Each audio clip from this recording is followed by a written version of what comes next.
आज मान लिया पुलिस है, सब है, आज हमारा सब सपोर्ट देंगे कि आज हाँ ये महिला दिवस है, वो है, मगर कल कल क्या होगा? वही जो भी अपने वैसे ही चलेगा। रेप्स वगैरह इतनी सारी होती हैं छोटी छोटी लड़कियों के साथ, कुछ होता है नहीं होता, और वहीं कहीं अभी नेता का कोई लड़का फायर कर दे या किसी का रेप कर दे, वो सारी बातें दबा दी जाती है फाइलों के अंदर ही। बस ये फैमिली घर से बाहर नहीं जाने देती इसी डर से कि बाहर कुछ हो जाएगा या कुछ और भी, मतलब वैसे।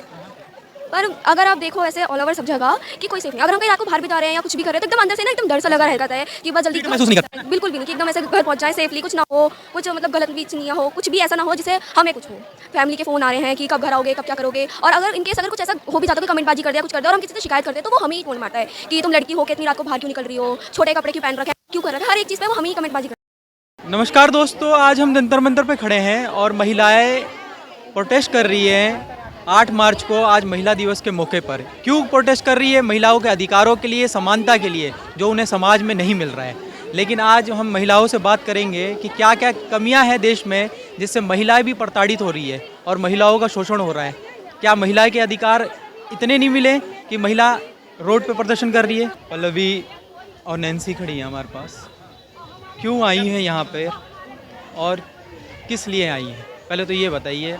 आज इंटरनेशनल वुमेंस डे है और दूसरा यहाँ पे हमें मोटिवेशन मिलेगा अपने लिए कि हम बाहर जा सकते हैं, कुछ भी आज़ादी से कर सकते हैं, हमें कोई रोक टोक नहीं होगी और हमें कुछ नहीं होगा। मतलब हमसे जो क्वेश्चंस पूछे जाते हैं, अगर कुछ गलत हो जाता है कि तुम रात को इतने बजे क्यों गई यार, तुमने छोटे कपड़े क्यों पहने, उसके लिए हमें मोटिवेशन मिलेगा कि हम कुछ कर सकते हैं, हम डर के नहीं रह सकते। और मतलब बहुत ज़्यादा मोटिवेशन मिलेगी और पढ़ने की, हर एक चीज़ करने की, घूमने फिरने की। क्लास में आप? मैं 11th में हूँ। 11th में। आप? 9th class. 9th में। नैन्सी, आप किस लिए आई हैं यहाँ पे? हमें इतना तो अपने बारे में जानकारी होती है कि हमें सरकार से क्या हक मिले हैं, मगर हम उन्हें कैसे यूज़ करें और कहाँ यूज़ करना है उसके बारे में हमें यहाँ जानकारी मिलेगी।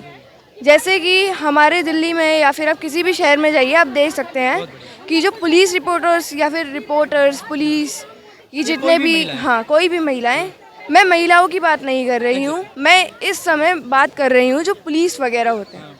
आप रात में जाइए, सड़कों पर आपको लड़के दिखेंगे, मगर अगर आपको वहीं कहीं लड़की दिख जाए तो पुलिस उससे क्या सवाल पूछती है, आप इतनी देर तक रात में कर क्या रही हैं, अकेली हैं, क्या कर रही हैं, किससे मिलने आई हैं? हम आपको क्यों बताएं अपनी प्राइवेसी के बारे में? हमें कोई भी इमरजेंसी हो सकती है, हम इसलिए बाहर आए हैं। आप ऐसे ही सवाल लड़कों से पूछिए, क्यों नहीं पूछा जाता उनसे? समान नहीं है। समान नहीं है।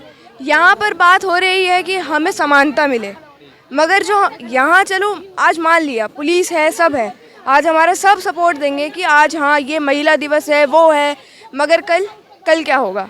वही जो भी अपने चल रहा है वैसे चलेगा, वैसे ही चलेगा। रेप्स वगैरह इतनी सारी होती हैं छोटी छोटी लड़कियों के साथ, कुछ होता है नहीं होता, और वहीं कहीं अभी नेता का कोई लड़का फायर कर दे या किसी का रेप कर दे, वो सारी बातें दबा दी जाती हैं फाइलों के अंदर ही बस। स्कूल में आप लोग पढ़ती हैं तो कुछ परेशानियाँ लड़कियों को सामना करना पड़ता है। कभी कभी देखती हैं कि कोएड स्कूल में जी। और कभी कभी स्कूल से जब छुट्टियाँ होती है, कुछ परेशानियाँ गिनवाइए, क्योंकि आप 11th में हैं, आप 9th में हैं, आप लोग बेशक जानते होंगे। ठीक है, स्कूल की परेशानियाँ तो लड़कियों के साथ। हाँ जी, दिल्ली में देखिए हमारे जो स्कूल हैं वहाँ पर ये बात होती है कि हम जैसे अगर स्कूल से आप आ भी रहे हो या जा रहे हो, आप रिक्शे में बैठे हो, उधर से पीछे से ही एक लड़का आपके पास आएगा, आपको गलत गलत इशारे करेगा, आपको कुछ देगा सामान, और जब आप उसे वापस लौटाना चाहोगे या फेंकना चाहोगे तो वो आपको सिर्फ एक चीज़ बोलेगा कि ये तुम नहीं फेंकोगी, ये मेरी प्यार की निशानी है। किस प्यार की निशानी है ये आपकी, जो आप हमें छेड़ रहे हो आके? ये किस तरह का प्यार है? जबकि हमारा कोई आपसे रिश्ता है ना, हम आपको जानते हैं, आप एक स्ट्रेंजर हो हमारे लिए और आप हमें कमेंट पास कर रहे हो, ये बहुत गलत है। मैं ये चाहती हूँ कि हमारे स्कूल के बाहर भी छुट्टियों के टाइम पे एक डेकोरम बनाया जाए कि ऐसे नहीं होना चाहिए। हमारे स्कूल में 2 गेट हैं, एक जगह से लड़कियाँ जाती हैं और एक जगह से लड़के, मगर हमारी छुट्टी का टाइम एक ही समय होता है, तो हमें इतना अच्छा नहीं लगता है, अनकंफर्टेबल बहुत ज़्यादा। जो इन्वायरमेंट है हमारे यहाँ का अच्छा नहीं है। तो मैं तो यही गुजारिश करूँगी सरकार से कि लड़कियों की सेफ्टी पर ध्यान दें, ना कि ये जो आपके छोटे छोटे काम वगैरह हो रहे हैं, ये मंदिर बनवाना, ये बिल्डिंग्स बनवाना, इनमें क्या करेंगे हम? और अगर आप ये बनवा भी रहे हो तो अनएम्प्लॉयमेंट है इतनी हमारे देश में। हमारे स्कूलों में जो पेपर होते हैं उसमें हम पैराग्राफ क्यों लिखते हैं अनएम्प्लॉयमेंट पे? आप ये बताना चाह रहे हो कि हमारे स्कूल में है? हमारे सरकार में, हमारी इन सभी देश में अनएम्प्लॉयमेंट है अभी। ये लिखे हैं हम अपने सरकार के बारे में। आप अमेरिका में जाइए, वहाँ ये सब नहीं होता है इतना। चलो मान लिया गरीबी है, रेप्स हैं, मगर इतने नहीं। क्या पल्लवी, आपने भी कुछ झेला? आप तो स्कूल में देखती होगी टीचरों द्वारा भी कुछ महिलाओं का शोषण या लड़कियों का शोषण, ऐसी बात है, आपको लगता है? हाँ, हो सकता है, क्योंकि कुछ टीचर ऐसे होते हैं जो गलत करते हैं किसी के साथ।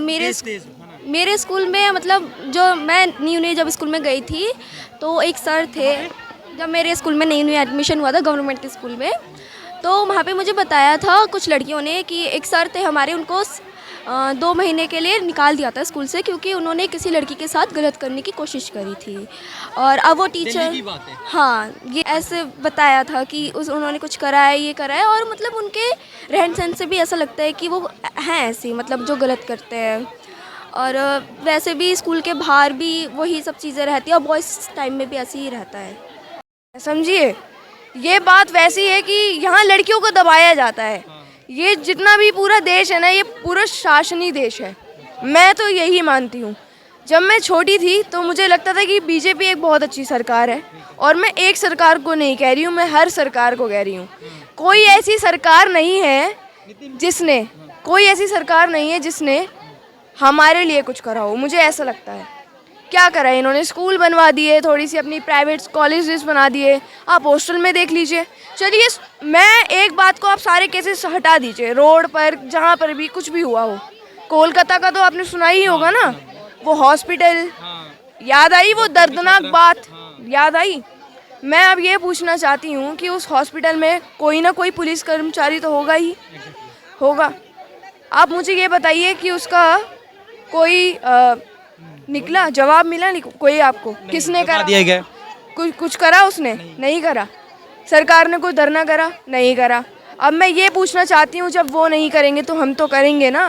कि आप मेट्रो स्टेशन देखेंगे, ठीक है, वहाँ पर ब्रिजेस बने रहते हैं, वहीं आप लिफ्ट के बाहर आपको ऐसे लोग मिल जाएंगे जो आपको गलत कमेंट्स पास करेंगे।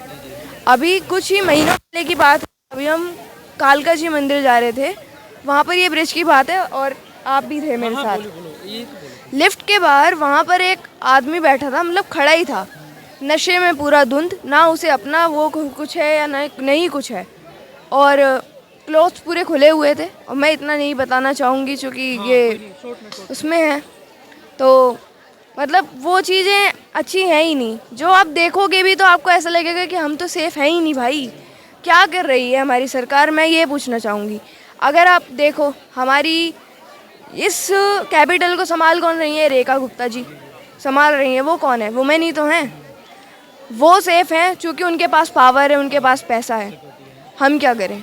हम मिडिल क्लास बच्चे क्या करें? हमारे पेरेंट्स क्या करें? और जितना बात रही एनजीओस की, वो कितना प्रोटेस्ट कर लेंगे इस बारे में, क्योंकि हर किसी को पीछे से सपोर्ट चाहिए होता है, और पहले के टाइम में सपोर्ट था और अब तो वो भी नहीं है। सभी लोग पीछे हटते हैं कि नहीं हम नहीं करेंगे, क्या पता हमारे साथ कब कुछ हो जाए। क्योंकि किसी बात पे आप धरना दे दो, कुछ दे दो, आपके घर पे आपको मारा जाएगा, ये बात सच है। उठा लिया जाएगा, किडनैप कर लिया जाएगा। हॉस्टल से एक लड़के को उठा के उसे 20 सड़क पे मार दिया, कुछ हुआ नहीं हुआ, दबा दिया गया फाइलों में। आजकल रील्स चल गया है, क्या ये सोशल मीडिया गंदपना की एक वजह है कि लोग फैला रहे हैं कि सोशल मीडिया ही गंद है? देखिए, जो कंटेंट ये सब बनाते हैं व्यूज़ पाने के लिए, ये तो वो लोग फैला रहे हैं, और इसमें उनकी गलती नहीं है। हम लोग देख रहे हैं, इस वजह से वो फैला रहे हैं। अगर हम उनका विरोध करें, हम देखें ही ना, उन्हें ब्लॉक कर दें या फिर रिपोर्ट करें, तो वो क्यों बनाएंगे फिर ये सब चीज़ें? जो इससे पहले जो सरकार रह चुकी है, उन्होंने भी अपनी तरफ से कहीं की सुरक्षा के लिए सीसीटीवी कैमरे हैं। बसों में आप देखेंगे कि पहले मार्शल नहीं हुआ करते थे। पहले का जो समय था वो बहुत ज़्यादा ही लगता था कि महिलाओं के साथ बहुत ज़्यादा यौनिक हिंसा हो रही है, लेकिन उसका विरोध, जब महिलाओं ने उसका विरोध करना शुरू किया तो सरकार ने भी उसके ऊपर काम करना शुरू किया। तो मार्शल लगाने और उसके विरोध में कानून बनाना, तो ऐसे कई कानून हमारे आज हमें देश में इसी विरोध का एक नतीजा भी हमें दिखते हैं कि महिलाओं के लिए, चाहे हम डोमेस्टिक वायलेंस के कानून की बात करें, वो भी हमारे एकजुटता का नतीजा है, विरोध का नतीजा है कि महिलाओं के साथ घर में भी हिंसा हो रही है, बाहर भी हिंसा हो रही है। तो ये जो कानून हमें दिखाई देते हैं वो हमारी महिलाओं की एकजुटता का ही नतीजा है कि हम आज इस शहर में, इस देश में महिलाओं के लिए कानून बनवा पाए हैं। महिला की बात आई तो थोड़ा सा पुरुषों की भी बात कर लेते हैं। कुछ पुरुषों का कहना था मुझसे कि महिलाएं भी आजकल ज़्यादा ही शोषण करती हैं पुरुषों का, लेकिन एक वुमेन कार्ड है, ठीक है, जो खेल के पुरुषों के ऊपर दबाव डाला जाता है। क्या आपको लगता है, मैंने बच्चियों से इसलिए नहीं पूछा क्योंकि अभी तो उनकी कम उम्र है, आपने तो पूरी ज़िंदगी देखी है, क्या लगता है आपको कि पुरुष भी शोषित होता है? देखिए, हमारा ख़ास तौर पे मेरा जो मानना है कि हिंसा अगर पुरुष कर रहा है वो भी हिंसा है और उसका विरोध होना चाहिए, और अगर महिला पुरुष के साथ हिंसा कर रही है तो उसका भी विरोध होना चाहिए, वो भी गलत है। हम चाहते हैं, जब हम बराबरी की बात करते हैं तो हम महिलाएं अभी अपने बराबरी के लिए, अपने हक के लिए लड़ रही हैं, उन्हें बराबर का दर्जा मिलना चाहिए और कहीं हद तक वो मिल भी रहा है। लेकिन कहीं ना कहीं जब हम हिंसा की बात करते हैं तो दोनों तरफ से वो गलत है। अगर महिलाएं भी हिंसा कर रही हैं तो वो भी गलत है। महिलाओं को हिंसा नहीं करनी चाहिए। अपने महिला अगर हमारा जो साथी है, चाहे वो भाई पुरुष हमारा जो साथी है, चाहे वो पति के रूप में, चाहे वो पिता के रूप में, भाई के रूप में, किसी भी रूप में हमारे साथ जो पुरुष हैं, अगर उनके साथ किसी तरह की हिंसा हो रही है तो मैं उसका विरोध करती हूँ। यहीं पे ख़त्म करते हैं। धन्यवाद बोलूँगा इन लोगों का कि जिन्होंने हमसे बात करी। समाज में महिलाओं के प्रति जो शोषण हो रहा है उसको यहाँ आके उजागर पता चल गया है कि लोग पैसे में नहीं आते, लोग स्त्री के अधिकार के लिए भी आते हैं, ठीक है। महिलाओं का जो शोषण हो रहा है उसको छुटकारा पाने के लिए भी विरोध प्रदर्शन में आते हैं। जो दिल्ली बोलती है कि महिलाओं के लिए सुरक्षित है, उनके बारे में सच्चाई बयान कर दी इन दो बच्चियों ने। तो मैं आपका स्वागत करता हूं अपने इंच प्रेस में और यहीं पे अपनी बात ख़त्म करता हूं। धन्यवाद, ठीक है।